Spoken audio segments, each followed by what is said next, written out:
எவ்வளோ generation gap வந்தாலும் எல்லாத்துக்கும் பிடிச்ச ஒரு காமனான பேக்கரி ஐட்டம்னா அது கேக்கு தான். இப்போ இருக்கிற மாதிரி அப்போல்லாம் நமக்கு பர்த்டேக்கு கேக்கெல்லாம் வாங்கி தர மாட்டாங்கல்ல. ஆசை சாக்லேட் இல்லைன்னா எக்லெஸ் தான் கிடைக்கும். இப்போவாவது ஒரு நாள் அம்மா வெளியில் போயிட்டு வரும்போது கேக் வாங்கிட்டு வருவாங்க. அப்போல்லாம் அட்டைப்பெட்டி கிடையாதுல்ல. இப்போ டேப்லெட்ஸு கொடுக்குற மாதிரி காக்கி கவரில் தான் வாங்கிட்டு வருவாங்க. வாங்கிட்டு வரும்போதே வந்துட்டு கேக்கில் இருக்கிற ஆயிலெல்லாம் வந்து அந்த கவரில் படிஞ்சிரும். ஸோ ஓப்பன் பண்ணுறதுக்கு முன்னாடியே தெரிஞ்சு போயிடும் அம்மா கேக் தான் வாங்கிட்டு வந்திருக்காங்கன்ட்டு. அதையும் நான் ஒரே அடியாக சாப்பிடாம ½ அன் ஹவர் ஒன்ஸ் ஒரு பீஸ்ன்னு சாப்பிட்டுட்ருப்பேன். அந்த கடைசி பீஸ் கடிக்கும்போது ஐயோ இனிமேல் கேக்கே இல்லையா, இப்போ இனிமேல் எப்போ வாங்கிட்டு வருவாங்க அப்படிங்கிற ஒரு ஃபீல் இருக்கும்.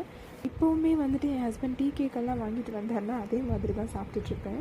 ஓவராக தான் சாப்பிட்றோமோ, நாளைக்கு சாப்பிட்டுக்கலாம் இன்றைக்கி போதும்னு நினைப்பேன். ஆனால் கண்ட்ரோல் பண்ண முடியாது.